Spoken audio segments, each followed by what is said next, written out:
Mike Pence is giving the Trump campaign a big boost after his performance last night at the vice presidential debate. Now, the governor focused on substantive issues that matter to you, the American people and voters, despite, of course, being interrupted by his opponent, Senator Tim Kaine, a whopping 72 times. Now, the RNC has put together a video montage of all the instances where Kaine tried to cut in. It's over 4.5 minutes long. Here are just a few examples. Love Russia. You both heavy-handed approach. You both have said Vladimir Putin is a better leader than Russia. Elaine, thank you, Senator. These guys have praised Vladimir Putin as a great leader. How can they defend Senator? We do have besieged by crime. Elaine, let me. These were Donald. He says. Hold on a second. It's my time, Senator. Why did Donald Trump say that? We just never would. Why did he say that? Well, look, it's Well, I would don't admit always that's not come a out polished exactly the thought. way he means them. But I'm telling you what other. Look. Can you defend it? Violent and taking You want to use a big tar brush against Mexico? He also said, famous National Prayer Breakfast. This is important. So many families around the country with options so that families Governor, readily why don't you trust women to make this choice for themselves? All right, joining us now on a cable exclusive is 2016 Republican vice presidential nominee, Indiana Governor Mike Pence. Governor, 72 times. What were you thinking? Hey, Sean, good to be with you from here in Pennsylvania. We just started our bus tour, and it's great to have a few minutes with you. Look, I was honored to be there, and I know some people say that we might have won the debate. I leave that to you and to others. I think Donald Trump won the debate. Okay, but well, I think Donald Trump won the debate. I think Donald Trump's vision to make America great again won the debate. And I said that today at a rally in Virginia and tonight here in Pennsylvania. And I really think that vision for a stronger America at home and abroad, if we did any good last night, it was that we were able to communicate that vision and the clear choice the American people face. And I was frankly humbled and honored to be able to be there on his behalf. All right, both on Twitter and in speeches earlier today, Donald Trump was praising your performance. But yet you still have liberal media outlets that are saying, oh, there's Donald Trump's angry or so on and so forth. I don't believe the media, but I want to ask you, is there any truth to those reports? And did you talk to Donald Trump after the debate? I talked to him a couple times after the debate, and he just he couldn't have been more enthusiastic and more encouraging about congratulating me. And again, I have to tell you, I'm just so honored to stand with Donald Trump in this campaign. He has given voice to the aspirations and the frustrations of the American people like no American leader since Ronald Reagan, and to be able to be there, to be on that stage, and with my family all present and so many friends remembering us in their prayers, to be able to make that case was it was just a great privilege for me. He was excited about it. I was humbled by his encouragement, and we just got our head down here on the bus trail. I know he's out west and drew another big crowd today. We're just going to put our head down and keep working to drive that message about his vision to make America great again, and really the failed policies of Hillary Clinton and Barack Obama that have weakened America's place in the world, stifled America's economy, and they promise more of the same. We're going to make sure all of that is clear to the American people in the next 33 days. All right, so after 2 debates, it's very clear what the Clinton-Kaine strategy is. They want to dump the kitchen sink on Donald Trump, and what Donald Trump said 20 years ago, what Donald Trump said here and there and everywhere. The one thing that I think came out loud and clear last night is you weren't having any part of that. You were talking about substantive issues. And that means I don't think Hillary and Kaine can talk about the last 8 years with the economy when you have, we've doubled the debt. We have the lowest labor participation rate, worst recovery since the 40s, 12 million more Americans in poverty, 8 million more on food stamps. How can they possibly defend that? Because they want to double down on that. And as you pointed out repeatedly, want to raise taxes, increase spending. So that's off the table, right? They can't talk about the economy. So that's why they're talking about Trump? Well, look, and don't leave out foreign policy. I mean, Hillary Clinton is the architect of the foreign policy of the Obama administration. I mean, literally, she travels the world, and And Americans are less safe today than the day that Barack Obama became president of the United States. The world is more unstable today.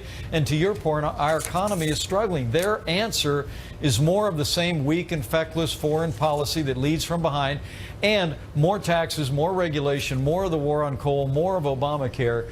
And to be able to be on that stage and lay out that contrast to the best of my ability last night, but also lay out Donald Trump's vision for a strong, broad-shouldered American leadership on the world stage, rebuilding our military, cutting taxes, repealing Obamacare, having smarter and tougher trade deals. It was just very encouraging to me. And to your point, I have to tell you, to hear Senator Kaine kind of go through their litany they're robotic of insults. It's robotic. It's like turn to me and I will repeat what they told me to say. They will repeat it again. That's what I felt like I was watching. And then he said, and here's the insult-driven campaign. I thought that must have been focus group somewhere. I thought the insult-driven campaign. Hillary Clinton said half of Donald Trump's supporters were a basket of deplorables. We're irredeemable. We're not America. And the only thing she ever said she regretted was saying half. And so, the point of the matter is that we've got major challenges facing the country today, at home and abroad. And as I said in Virginia and said in Pennsylvania here tonight, is, this campaign is about restoring strong American leadership at home and abroad, getting this economy moving again, upholding our Constitution, holding the highest standards of integrity in the highest office in the land. And Donald Trump and I are going to keep focusing on that agenda to make America great again. Frank Luntz is going to join us coming up later in the program tonight. He was with a group of undecided voters in Ohio. 24 of those undecided voters gave the debate to you, only 4 to Senator Kaine. The best line that he dialed from you last night was what you just said, and that is about the basket of deplorables and the 33,000 emails. Interestingly, the worst line, and we'll show this on our dials, the worst line was Tim Kaine, again bringing up Donald Trump's taxes, and I thought it was very effective. Are you saying, Senator, that you'd pay more than what the government and the law says you're supposed to pay? Who is going to pay more? If Hillary wants to pay more, I want to hear that. I want to see that she did that, because she once deducted her underwear, or at least Bill and Hillary deducted underwear on their tax returns. I have to tell you, that was a remarkable moment. I don't think I ever got an answer from Senator Kaine, but I did say, do you take deductions? Because I take all of our deductions. Look, Donald Trump, obviously, the tax returns that came out in the last week show that 20 years ago, Donald Trump hit some hard times. Literally, he had enormous losses in his business, and yet he found a way, using the laws of this country, to brilliantly steer his way back from those operating losses to create a business that is worth billions today, that's employed tens of thousands of Americans.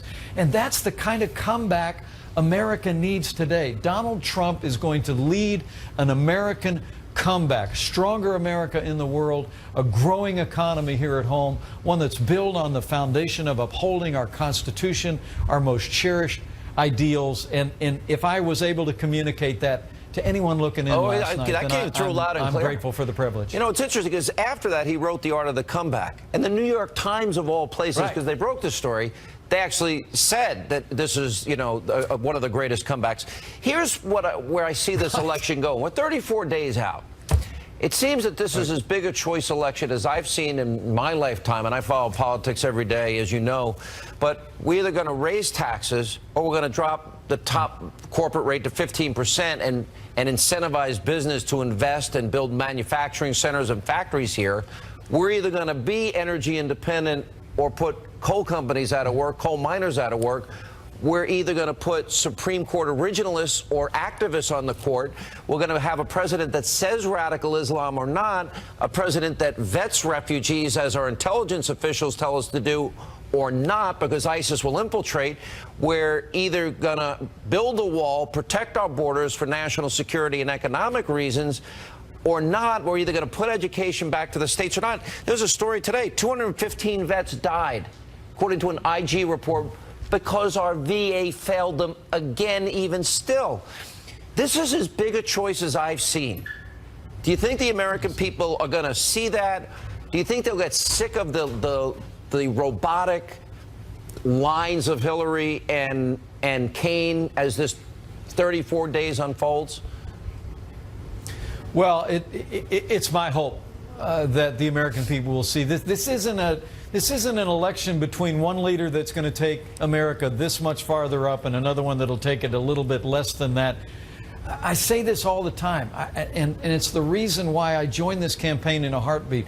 This is a choice between whether we're going to continue to go downhill to a weaker America on the world stage, to a struggling American economy, walking farther and farther away from our constitutional principles, or whether we're going to stop, turn around, and march back up the hill to a stronger America on the world stage, a stronger military, an economy that is growing, and constitutional principles that are adhered to and respected. I think it's a choice between up and down. And I have to tell you, the crowds that I see, the enormous crowds that come out for Donald Trump at every rally, the hundreds of people that come out to our rallies today in Virginia and Pennsylvania, are all evidence that there are more and more Americans every single day seeing that choice clearly, and they're going to choose to make Donald Trump the next president of the United States of America. Isn't one of the most important decisions any executive makes is the people that they hire and put around them?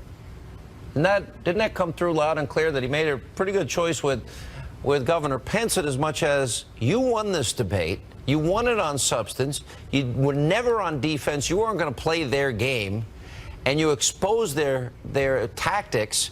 Do you see Trump appointing a lot of people like you if he's elected? Well, number one, I'm very humbled by your esteem and your kind comments. But look, there's no question the way he's led in business is because he has the capacity to draw around him women and men of enormous caliber and enormous ability. I'm humbled to be a part of this team, but I'm just a part of a world-class team, and if we have the privilege of serving, I promise you it's going to be men and women of extraordinary ability, extraordinary intellect. Just like he led that incredible comeback in his business, he's going to lead a great American comeback for all of the American people. And Governor, I couldn't be more humbled or honored to be a part of it. We better reverse this decline. We're in deep trouble. Anyway, good to see you, Governor. Great job last night. Thank you. Thank you, Sean.